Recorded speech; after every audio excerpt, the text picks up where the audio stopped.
voy a explicar el día de hoy, tratar de dar una conferencia que siempre en todos los simposios de infectología tiene que ir en las primeras, y es la farmacodinámica y la farmacocinética de los antibióticos, y sobre todo aplicado a los pacientes críticamente enfermos, que son los que presentan en realidad un reto mayor en el inicio y en las múltiples variables que interactúan para los diferentes antibióticos. Mi nombre es Jimmy Anzueta, soy residente de primer año del programa de Medicina Crítica y Cuidado Intensivo de la Universidad del Rosario, y pues es un placer estar con ustedes. Entonces, esta es como la tabla de contenido que les traigo para el día de hoy. Vamos a hablar algo de las generalidades, tocar rápidamente la farmacocinética, la farmacodinámica, ver los diferentes modelos PKPD que tenemos disponibles, su aplicabilidad en la clínica, la evidencia como tal en ciertos medicamentos que utilizamos comúnmente en las unidades de cuidado intensivo, unas situaciones especiales que si bien las van a tocar un poco más adelante, pues voy a hacer un breve brochazo de eso y unos mensajes para llevar a casa. Entonces, pues uno en estos simposios lo que muestra son estudios. Entonces, lo que iniciamos acá, este es un estudio en el cual es de la guía de sobreviviendo a la sepsis del 2021, en el cual nos plantea cómo el inicio temprano de los antibióticos impacta directamente en la mortalidad, y como lo podemos ver, sí, no sé el señalar, bueno, como lo podemos ver en el primer forest plot, es la tasa de mortalidad en los pacientes, en qué tan rápido se inicia el antibiótico. Si bien en la población general, pues vemos que el inicio rápido de los antibióticos y de manera temprana se relaciona pues con la disminución de la mortalidad. En el forest plot de la parte inferior nos relaciona sobre todo el inicio temprano y adecuado del antibiótico en los pacientes en los cuales se presentan con choque séptico, y vemos que pues obviamente eso va a impactar en la mortalidad también. Y esta gráfica del borde inferior de la pantalla pues nos hace referencia a la recomendación de la guía de sobreviviendo a la sepsis. Entonces, el contexto como tal es que cuando nosotros nos enfrentamos a un paciente en la unidad de cuidado intensivo en el departamento de urgencias, lo que tenemos que hacer es iniciar rápido el antibiótico adecuado, pero teniendo unas ciertas consideraciones, que es lo que vamos a tratar el día de hoy. Entonces, cuando nosotros pretendemos iniciar el tratamiento antibiótico en un paciente, pues lo primero que tenemos que tener presente es si tenemos un aislamiento microbiológico ya, y si no tenemos un aislamiento microbiológico, dependiendo de cómo es la epidemiología local de cada institución, ver el microorganismo más probable en ese contexto, interpretar junto con el grupo de epidemiología, que ya lo conocemos, la resistencia de la clínica, pues ver la resistencia natural que puede tener el inóculo, y lo más importante es identificar el foco probable de infección, si el antibiótico que yo pretendo darle a esa infección tiene penetración a ese tejido, y el sitio de la infección. ¿Listo? Y pues ya nos encontramos en un escenario en el cual nosotros ya estamos, por ejemplo, tenemos un aislamiento microbiológico, pues tenemos que tener mucho cuidado con ver la MIC, porque de eso va a depender pues las características del antibiótico que vamos a utilizar. Entonces, ¿qué nos permite todas esas características? Podemos hacer un uso racional de los antibióticos, y para eso pues está en la cabeza del departamento de infectología el PROA, y esto subsecuentemente, que se ve a mediano y a largo plazo, pues nos va a ayudar a disminuir sobre todo los patrones de resistencia por un uso adecuado y un uso dirigido de los antibióticos. Adicionalmente, hacemos una elección adecuada, hacer una elección adecuada del antibiótico, pues nos va a disminuir los efectos adversos y los efectos tóxicos con la dosis adecuada. Y pues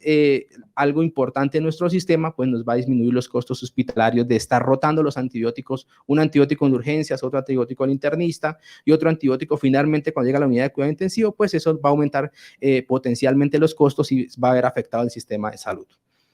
Ya ahora sí, entrando en lo que vinimos a la charla, pues vamos a hablar algo de la farmacocinética, que la conocemos como la PK, y básicamente esta es la relación entre el antibiótico y el paciente, y es lo que el organismo le hace al fármaco. Entonces ahí venimos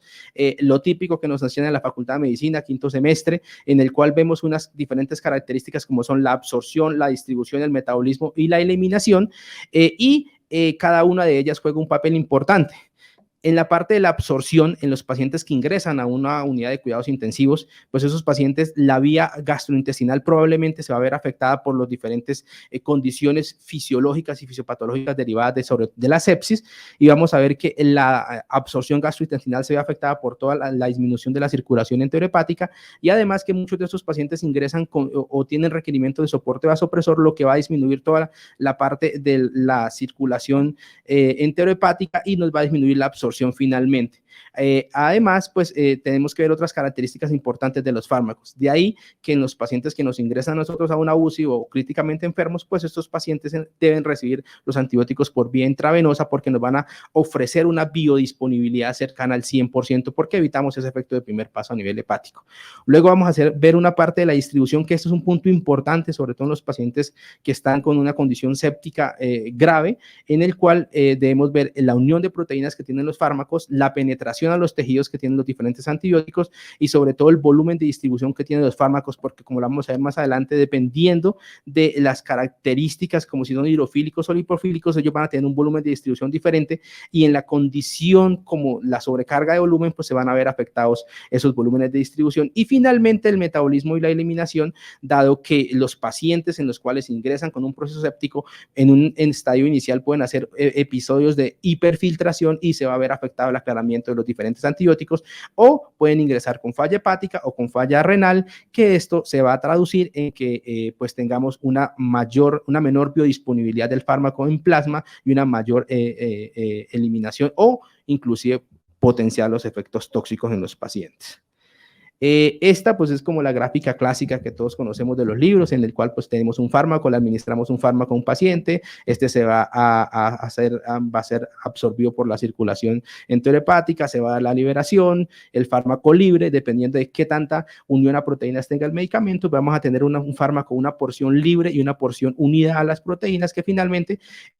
por los diferentes procesos a nivel hepático o a nivel renal, pues vamos a ver eliminados esos fármacos y la porción libre, pues es la que nos va a realizar en sí las funciones biológicas en el paciente séptico. Cuando nosotros también aquí en la farmacocinética tenemos que tener presente estos dos puntos importantes que están acá, y es conocer las características de los antibióticos y qué tanta, si son antibióticos hidrofílicos o antibióticos lipofílicos. Entonces los antibióticos que son hidrofílicos, pues básicamente aquí tenemos los aminoglucósidos y especialmente los carbapenémicos, y estos pues sus características es que tienen una distribución limitada hacia los tejidos y que probablemente se van a ver muy afectados, sobre todo en los pacientes que tienen sepsis, por el exceso de volumen, la fuga capilar y todas las consideraciones fisiopatológicas. Y entonces en estos antibióticos que son hidrofílicos, al final viene la pregunta que pues es la idea de responderla, y es si esos pacientes en realidad requieren que le aumentemos las dosis cuando nos encontramos en un paciente que está críticamente enfermo. Y el otro punto son los antibióticos que son lipofílicos, lo cual pues están clásicamente las fluoroquinolonas, las gliciclinas, las lincosamidas, los macrólidos, y estos tienen una distribución mayor hacia los tejidos y pues una acumulación intracelular, y en los pacientes sépticos, pues probablemente no requieren como tal un ajuste de la dosis o un aumento de la dosis, pero pues hay que tener otras consideraciones. Entonces, un parámetro importante en la farmacocinética pues es el volumen de distribución. Entonces acá como lo tenemos una noxa que es la sepsis, y tenemos esta curva que es una curva en la cual nos ve el volumen de distribución y el aclaramiento renal de los diferentes antibióticos. Entonces la línea roja representa como tal un antibiótico al inicio, pues lo que tenemos un antibiótico cuando alcanza una concentración máxima, y si ese antibiótico o ese paciente más bien le tenemos, por ejemplo, con un alto volumen de distribución, y como por ejemplo un paciente que está séptico, que tiene una fuga capilar, que está con sobrecarga de volumen por toda la reanimación hídrica que se le ha iniciado, pues ese antibiótico, sobre todo los hidrofílicos, se van a distribuir, y lo que va a disminuir es la cantidad de antibiótico que está disponible a nivel del plasma, lo cual pues nos va a obligar a que tengamos necesidades de ajustes en los antibióticos. Contrario también a lo que pasa con la parte del aclaramiento, pues si tenemos un paciente que está pues con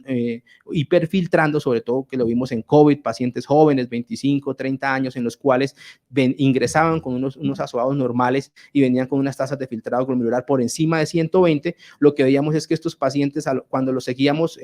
veíamos que no alcanzábamos las dosis terapéuticas a los antibióticos usuales, y eso es porque se estaba aumentando la eliminación de esos antibióticos, sobre todo en meropenem, veamos esa cualidad. En cuanto a la farmacodinamia, pues la farmacodinamia es la interrelación entre el perfil farmacocinético del antibiótico y la susceptibilidad in vitro de la bacteria, y lo conocemos clásicamente como lo que el fármaco le hace a la bacteria. Entonces, cuando nosotros vemos la farmacodinamia, tenemos dos ítems importantes. Uno es la concentración mínima inhibitoria, y uno es la concentración bactericida mínima, que es la que alcanza el lícito del 99% de las bacterias. Cuando nosotros vemos esto, pues esta gráfica creo que es la cinética clásica de los antibióticos y digamos que si todos los antibióticos se comportaran de una misma manera, pues la charla ya se acabaría y simplemente le damos a un paciente un tiempo cero, le administramos un antibiótico, alcanzamos unas concentraciones máximas, esas concentraciones máximas alcanzan unas vías medias, 3, 4 vías medias y finalmente el fármaco se va a eliminar. Y tenemos en esta línea punteada que es la concentración mínima inhibitoria. Si todos los fármacos se comportaran iguales, pues fácilmente administramos el antibiótico, calculamos las vías medias que estén por encima de la concentración mínima inhibitoria y pues esa sería la respuesta a las diferentes infecciones en el paciente críticamente enfermo. Pero lo que vemos es que los diferentes antibióticos se comportan dependiendo de sus características fisicoquímicas. Entonces vamos a ver antibióticos que se comportan dependientes de la concentración, tiempo dependientes, o se ve otros antibióticos especiales como por ejemplo la vancomicina que se comportan, hay que ver ese área bajo la curva, que es lo que les voy a explicar más adelante. Entonces ahí tenemos estas características importantes: la concentración máxima, la concentración mínima inhibitoria y el área bajo la curva sobre la MIC y el tiempo sobre la MIC de los diferentes antibióticos, que es un punto importante sobre todo en los beta-lactámicos. Entonces, antes de ingresar, pues cuando nosotros vemos, también tenemos que tener presente la concentración mínima inhibitoria, que es la concentración más baja del antibiótico que inhibe el crecimiento de 10 a la 5 unidades formadoras de colonia. El laboratorio que nos va a informar cuando tenemos un aislamiento microbiológico nos dice sensible, intermedio y resistente, y eso nos habla como tal de la susceptibilidad que tiene el determinado germen a un antibiótico. ¿Cuál es el problema? Que ese reporte que nos da la parte de microbiología es con una concentración estática del antibiótico, es decir, colocan un sensidisco, lo hacen por ITS, por microdilución, por difusión de disco o por macrodilución y nos dicen es sensible, intermedio o resistente. Lo que es lo que nosotros vemos en nuestros pacientes que están críticamente enfermos, que son pacientes en los cuales tienen las características farmacocinéticas están alteradas y la concentración del antibiótico es cambiante a medida que pasa el tiempo. No es lo mismo el paciente que ingresa el primer día con unas características de volumen de distribución, una función renal normal o ligeramente alterada, a un paciente al cuarto día que lo tenemos con doble soporte vasopresor, quizás con soporte ventilatorio, quizás con o alguna otra sobreinfección, algún germen resistente, y pues esa sensibilidad probablemente que nos da esa MIC, pues a veces nos quedamos cortos y de ahí tiene muchos pro y muchos contra la MIC para solamente tomar con eso una decisión frente al inicio de un tratamiento antibiótico. Entonces, aquí les tenemos la gráfica, los tres parámetros farmacocinéticos importantes en los antibióticos. Entonces, vamos a tener unos primeros antibióticos que son dependientes de la concentración. Entonces, lo que hacemos es coger la concentración máxima y eso es la concentración máxima sobre la MIC. Esos antibióticos especialmente son los aminoglucósidos. Quizás los aminoglucósidos hasta hace unos 5 años venían como los estamos en desuso, pero con todo este aumento de la resistencia bacteriana, pues los aminoglucósidos, especialmente la micacina o la tobramicina, que no la tenemos disponible en Colombia, pues han comenzado a tomar un papel importante en las infecciones en los pacientes críticamente enfermos y sobre todo con infecciones que son resistentes. Luego tenemos los antibióticos que son tiempo dependientes, que es el tiempo dependiente de la concentración, es decir, cogemos un antibiótico específicamente y lo que hacemos es ver qué tanto tiempo la concentración permanece por encima del área bajo la curva. Entonces, por ejemplo, aquí tenemos clásicamente la vancomicina, que ya lo tenemos descrito, que quizás utilizar los niveles valle y los niveles pico de vancomicina, pues muchas veces lo que nos encontramos es que los pacientes están o subdosificados o tienen unas dosis que son potencialmente tóxicas, aumentando aún más la lesión renal. Entonces, para eso nos sirven los modelos PKPD. Otros antibióticos que son tiempo dependientes y la característica es qué tanto de la concentración del antibiótico está por encima del target terapéutico. Para eso tenemos, sobre todo, son los carbapenémicos. Entonces tenemos ya los carbapenémicos, 40% por encima de la concentración de la MIC, las penicilinas 50% y las cefalosporinas que tienen que estar por encima del 70% sobre la concentración, del tiempo de la concentración de la MIC. Quizás una de las que más utilizamos son piperacilina tazobactam, que tiene que estar entre 50 y 55% sobre la MIC, y cefepime que está como entre el 40 y el 45%. Y dependiendo de las características de estos antibióticos es donde nosotros vamos a tomar las decisiones frente a qué antibiótico utilizar. Esta otra gráfica pues nos hacen referencia a la ventana de selección de mutantes. Entonces es como la capacidad que tiene la bacteria como tal de cuando la exponemos a un antibiótico, la capacidad que desarrolle resistencia a ese antibiótico. Entonces uno pensaría que en la parte C es donde la ventana donde mayor resistencia uno pudiese inducir en esas bacterias, pero digamos que es donde menos o donde más se restringe la selección de mutantes, porque digamos que la cantidad de antibióticos que le estamos dando no permite que pasen. Al contrario, en la ventana B, que es donde tenemos como esa ventana donde más podemos seleccionar mutantes, y es porque le estamos dando una concentración constante de un antibiótico, una bacteria, y la bacteria se adapta a los diferentes, a la presión de selección que le hacemos con ese antibiótico y va desarrollando diferentes mecanismos de resistencia. Y en la ventana A, pues digamos que los mutantes o los resistentes son casi nulos. Entonces, esto es como cuando uno lee los diferentes artículos, esto es lo que uno debería buscar o lo que uno debería pretender cuando inicia ciertos tipos de antibióticos y cuando uno ve las variables farmacocinéticas y farmacodinámicas que les he estado explicando pues a medida de la charla. Entonces, esto es lo que uno debería buscar, que más adelante pues vamos a ver cuál es la realidad en los diferentes estudios en el mundo real, qué es lo que pasa en el mundo real. Entonces, aquí tenemos en esta gráfica, tenemos cuál es el objetivo terapéutico o el objetivo de dosis en un paciente y tenemos como dos caminos. Uno es los eventos clínicos y otros las tasas de resistencia. Entonces, ¿qué evidenciamos nosotros? Que esa ventana en la cual alcanzamos nosotros un objetivo terapéutico a veces es limitada y a veces no podemos alcanzar ese equilibrio entre que los resultados clínicos sean buenos y que no hagamos una presión de selección en esos pacientes. Entonces, muchas veces el uso de antibióticos inadecuado, las dosificaciones subóptimas, pues nos van a hacer que aumentemos las tasas de resistencia y a veces también los eventos adversos secundarios, los abandonos de tratamiento, sobre todo en los pacientes en los cuales quizás en el ámbito ambulatorio los enviamos con tratamientos por 7, por 10 días y por sentirse mejor el paciente al tercer, al cuarto día abandona el tratamiento y no completa un esquema de tratamiento, pues esto va a aumentar más las tasas de resistencia. El fracaso clínico en los pacientes y pues la alta aparición de resistencias. Esta gráfica de la parte inferior es un triángulo en el cual tenemos la correlación entre el patógeno va a causar una enfermedad infecciosa en un hospedero, el hospedero dependiendo de la respuesta inmune del hospedero pues va a provocar un cuadro séptico, un cuadro con choque o va a pasar una infección un poco más subclínica y finalmente lo que nosotros cuando nos llega el paciente, pues nosotros lo que decimos es el paciente tiene una sospecha de una infección, lo que vamos a hacer es darle un tratamiento antibiótico y debemos considerar tanto las variables farmacocinéticas como farmacodinámicas para así dar el mejor tratamiento para ese patógeno y así evitar como tal la aparición de resistencias. Entonces, hablando ya un poco más de lo que, del objetivo del título de la charla, el paciente crítico, pues en esta gráfica quizás nos resume todos los efectos, las alteraciones fisiológicas o más bien fisiopatológicas que suceden en un paciente que tiene sepsis. Entonces, aquí en esta parte tenemos, por ejemplo, los pacientes que tienen sépticos, los que tienen trauma, los que tienen quemaduras, los pacientes que están postquirúrgicos. Todos esos pacientes lo que van a desarrollar es una respuesta inflamatoria sistémica que puede ser desbordada, como lo vimos en los pacientes con COVID que venían con esa tormenta de citoquinas. Eso va a provocar vasodilatación, va a hacer que se aumente el gasto cardíaco, va a aumentar la fuga capilar y finalmente cuando nosotros vemos el paciente, lo que hacemos es utilizar unas metas de reanimación, le damos unos volúmenes bastante altos de líquidos, probablemente si no mejora con los líquidos, le vamos a dar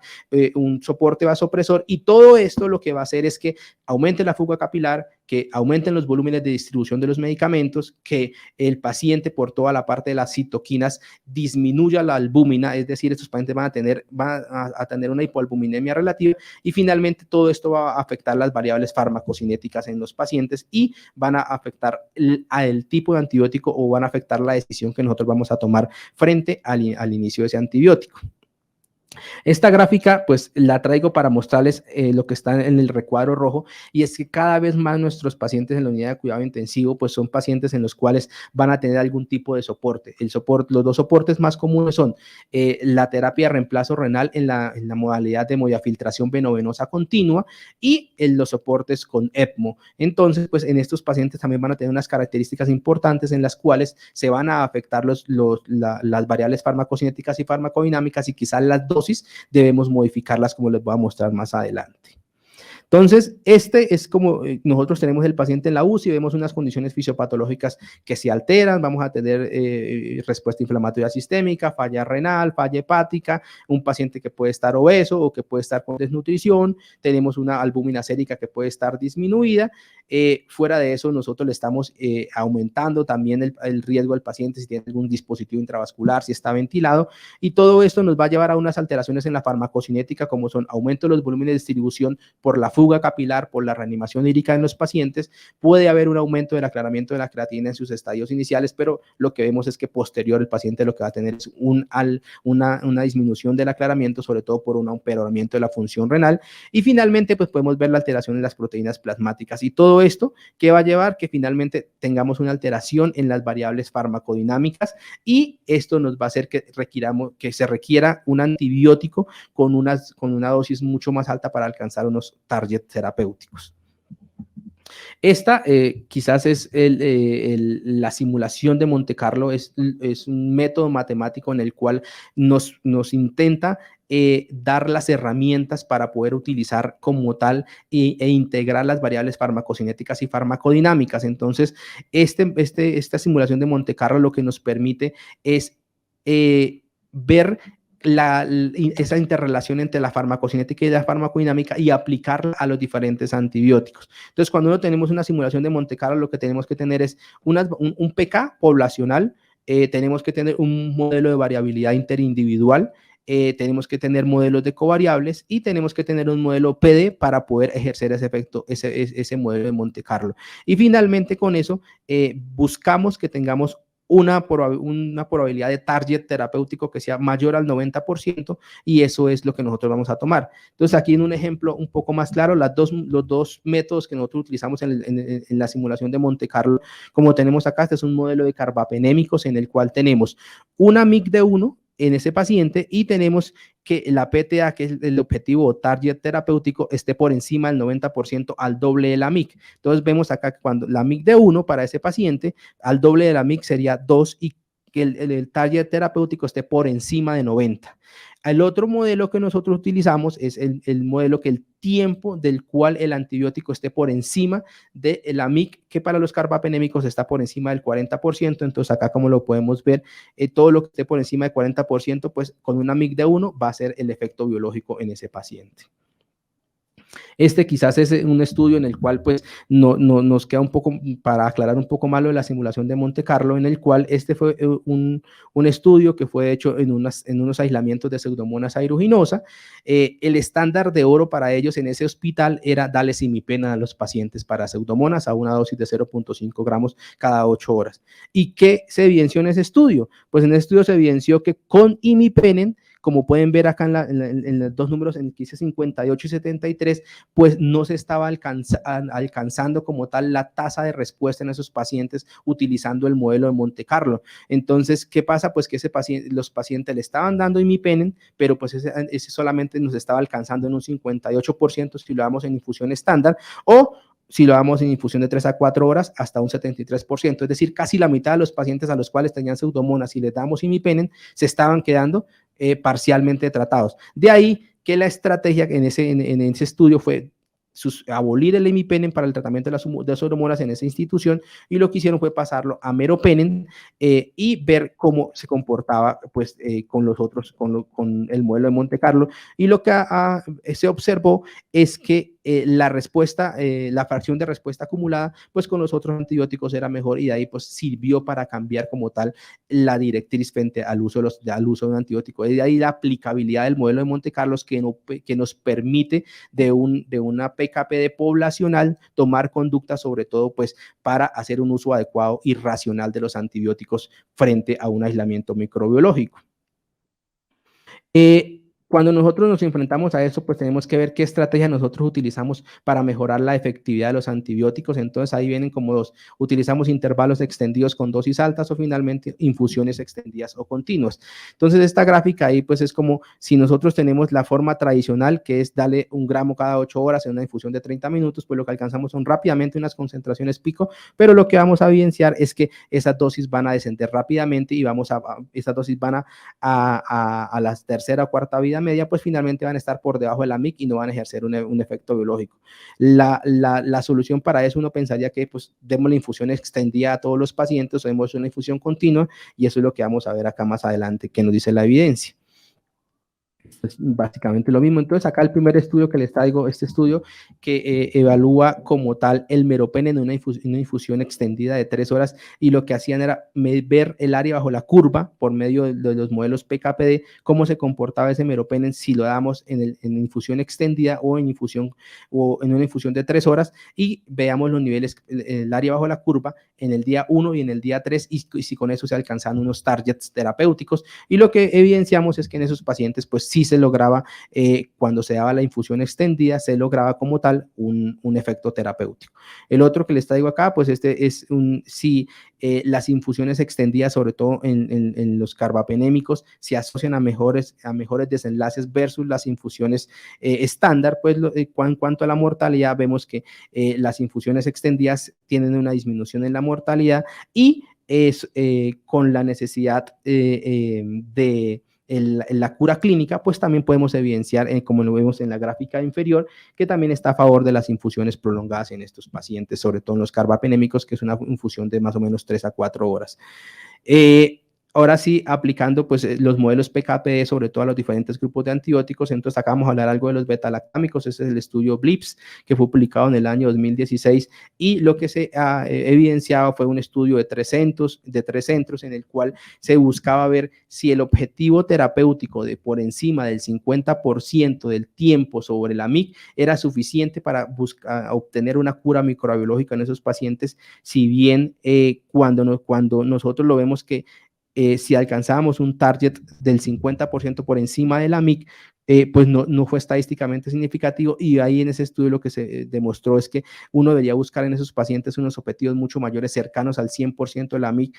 si bien pues nunca el 100% es difícil de lograr, entonces era que estuviesen cercanos, la fracción de tiempo por encima de la MIC estuviese cercana al 100% en el primer día, y con eso logramos disminuir los días de ventilación mecánica y mejoramos como tal, impactamos en la mortalidad en estos pacientes. Este es otro estudio en el cual se buscaba ver si la primera dosis de un beta-lactámico era suficiente a una MIC de 1 para alcanzar unos targets terapéuticos medidos por PKPD. Entonces acá lo que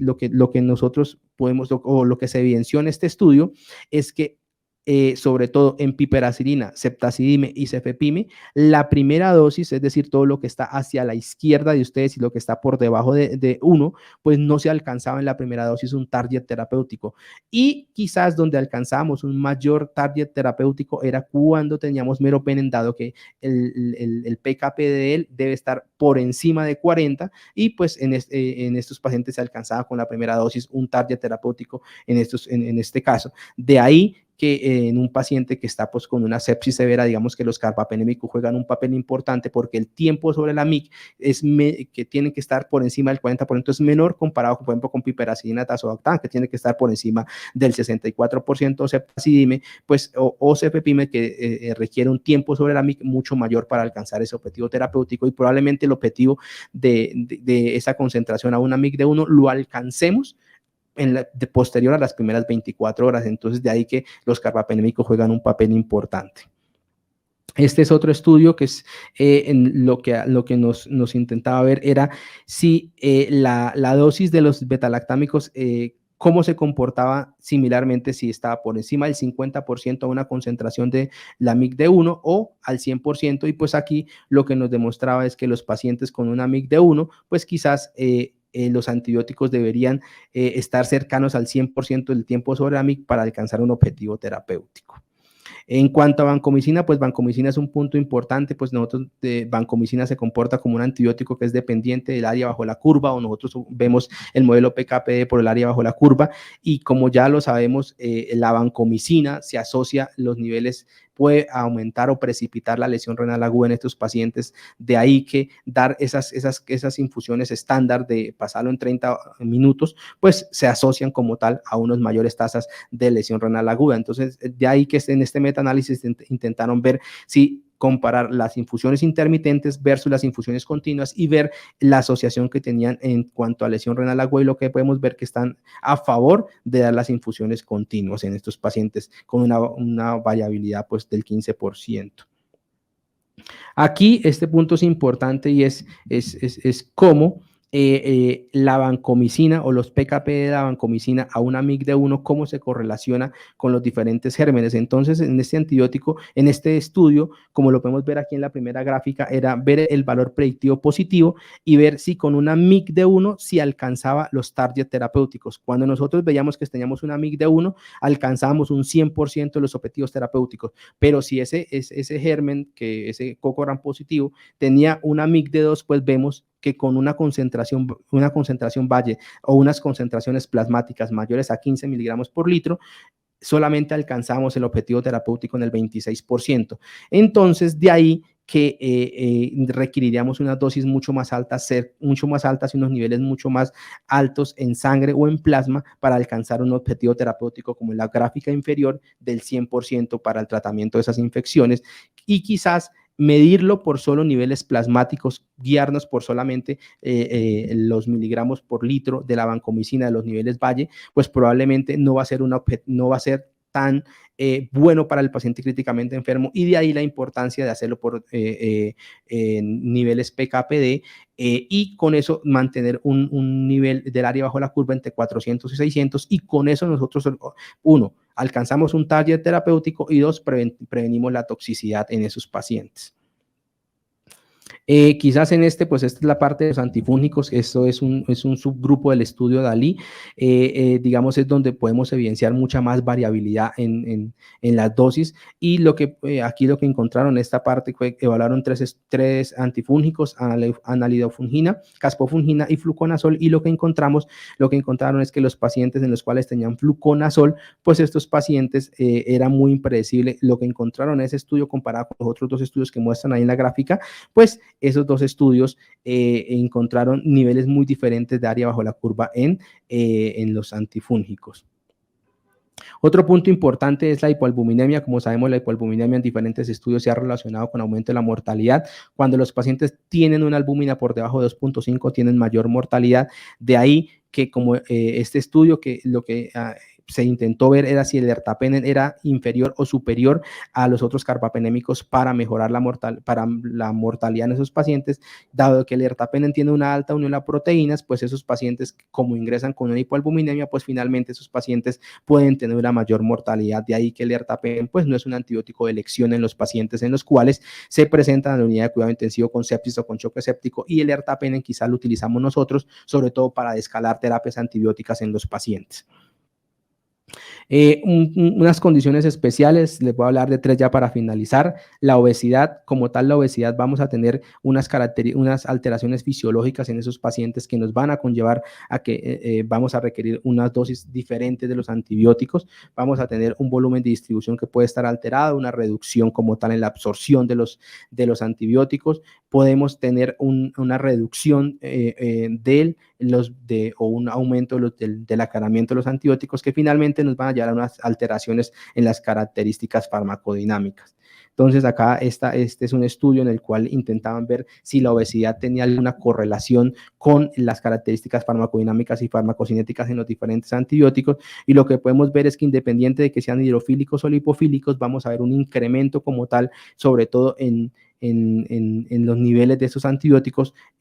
pues si el paciente es obeso. Esta parte pues nos evalúan los antibióticos, y vemos sobre todo en la amicacina que pues esos pacientes que eran obesos, darles unas dosis usuales de amicacina, lo que nos llevaba era que tuviésemos una dosis o que el aclaramiento de esos antibióticos fuera mayor comparado con los pacientes no obesos. En el caso de meropenem, que pues es uno de los más utilizados en la unidad de cuidado intensivo, pues el meropenem, independientemente de si el paciente era obeso o no obeso, pues no había una correlación entre los niveles, o sea, no había una alteración. Y en vancomicina, pues podemos ver que también se aumentaba el aclaramiento en esos pacientes, por lo cual pues probablemente requeriríamos unas dosis mayores en vancomicina.